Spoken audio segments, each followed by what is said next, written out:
ये देश अब लोकतंत्र रह ही नहीं गया, ये देश अब लीक तंत्र हो गया है। राम मंदिर की छत लीक कर रही है, नीट का पेपर लीक कर रहा है। एक भूतपूर्व आईपीएस अधिकारी जो है वो बिहार का शिक्षा मंत्री बना हुआ है और तब भी शिक्षा माफिया पर कंट्रोल नहीं हो रहा है, तो ये तो चिराग तले अंधेरा वाली बात हो गई। क्या बिहार यूपी जितने भी होते हैं पेपर लीक, सब का तार कहीं ना कहीं संजीव मुखिया से जुड़ जाता है।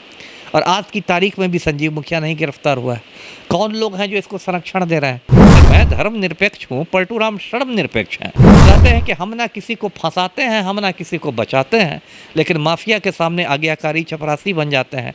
नमस्कार, आप देख रहे हैं NBC 24 और मैं हूं आप सभी के साथ ब्रह्मचारी आशीष। देखिए, एक बार फिर से शिक्षक बहाली को लेकर के मुद्दा जो है लीक का वो गरमाते जा रहा है। अब की बार पेपर लीक तो नहीं हुआ, मगर लोगों के डेटा ज़रूर लीक हो गए और ऐसे में शिक्षा माफियाओं ने फ़ोन घुमा करके लोगों से अब पैसे वसूलने शुरू कर दिए हैं नौकरी के बहाने। तो ऐसे में बातचीत करेंगे पूर्व IPS अमिताभ दास जी से। सर, पहले पेपर लीक होता था, अब आंकड़े लीक हो जाते हैं और अब ऐसे में अभ्यर्थियों को फ़ोन जा रहा है, इतने पैसे दो और हम तुम्हें नौकरी दे देंगे। देखिए, सही कहा आपने, ये देश अब लोकतंत्र रह ही नहीं गया, ये देश अब लीक तंत्र हो गया है ना। पहले हम लोग पढ़ते थे कि हिंदुस्तान दुनिया का सबसे बड़ा लोकतंत्र है, अब बच्चों को पढ़ाया जाएगा कि हिंदुस्तान दुनिया का सबसे बड़ा लीक तंत्र है। यहाँ सब कुछ लीक कर रहा है, राम मंदिर की छत लीक कर रही है, नीट का पेपर लीक कर रहा है, BPA शिक्षक अभ्यर्थियों का पेपर लीक कर रहा है, सिपाही भर्ती का पेपर लीक कर रहा है। आप नहीं खबर दे रहे हैं कि अब आंकड़े लीक कर रहे हैं। जी जी। और ये बहुत गंभीर बात है। देखिए, आंकड़े यदि लीक कर रहे हैं, इसका तो ये मतलब है कि किसी भीतरी आदमी की मिली भगत है, BPSC के किसी इनसाइडर की मिली भगत है। नहीं तो ऐसे कोई चलता आदमी, सड़क पर चल रहा आदमी हो, उसको कहाँ से किसी व्यक्ति का रोल नंबर या ये और उसका फ़ोन नंबर और ये सब विषय और ईमेल और इतना पता कहाँ से पता चलेगा? तो ये तो साफ मतलब है कि BPSC के अंदर लोग ऐसे बैठे हुए हैं जो इसको लीक कर रहे हैं और वो फ़ोन करके लोगों से ये कर रहे हैं कि ठीक है, तुम इतने पैसे दो तो तुम्हारी मतलब नौकरी लग जाएगी। और जो बेरोज़गारी का संकट है इस देश में, लोग ऐसा डेस्परेट होते हैं कि क्या नहीं होता। अभी देखिए, रोज़गार के चक्कर में दिल्ली में कोचिंग संस्थान में 3 बच्चे ही डूब गए।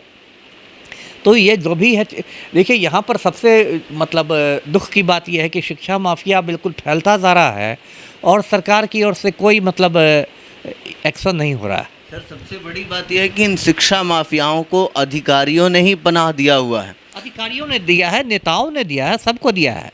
अब देखिए, मैं संजीव सिंघल की बात करता हूँ। संजीव सिंघल बिहार के DGP होकर रिटायर किए, उसके बाद वो चयन परिषद के अध्यक्ष बने सिपाहियों की भर्ती के लिए। पिछले साल 1 अक्टूबर को सिपाही भर्ती परीक्षा का पेपर लीक कर गया, उनको हटना पड़ा दिसंबर में, और हटने के बाद फिर पलटू राम ने उनको सुरक्षा सलाहकार बना दिया ऊर्जा विभाग में। क्या ज़रूरत थी? पूरे बिहार में वही एक योग्य आदमी है। जब वो DGP थे उस समय उनका विवादित रहा था कार्यकाल।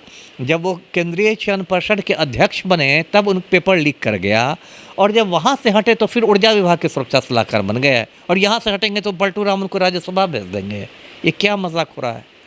और एक के बाद एक हो रहा है। देखिए, ऐसे ही बिहार में जो शिक्षकों की बहाली हुई है, 2 चरणों की तो हो चुकी है, TRE 1 और TRE 2 की योगदान भी हो गया।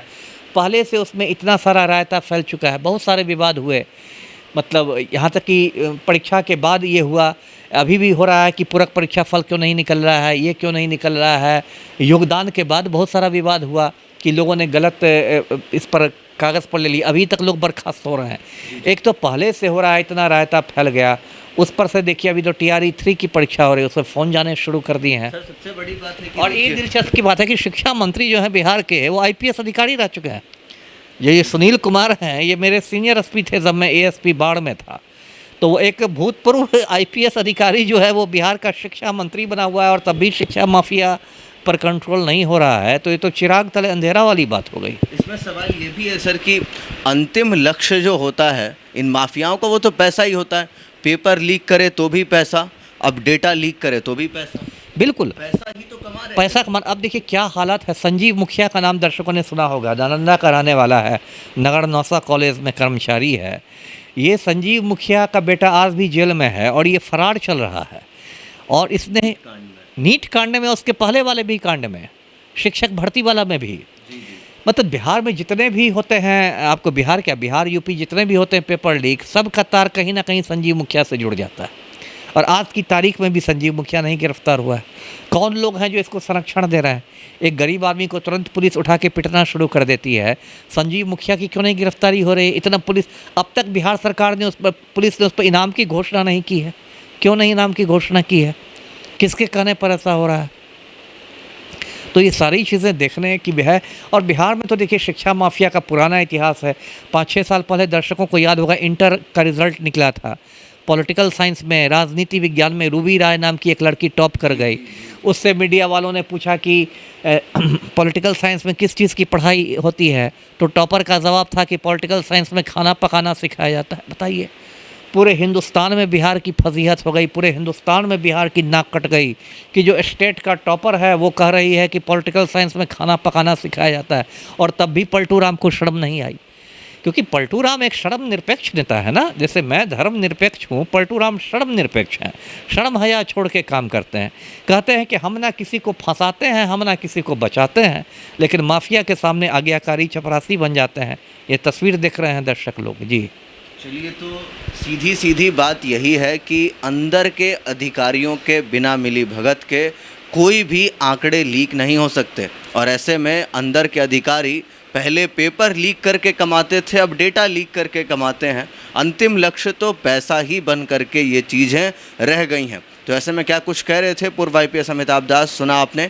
बाकी के अपडेट्स के लिए बने रहे NBC 24 पर। कैमरा पर्सन विकास के साथ ब्रह्मचारी आशीष, NBC 24 पटना।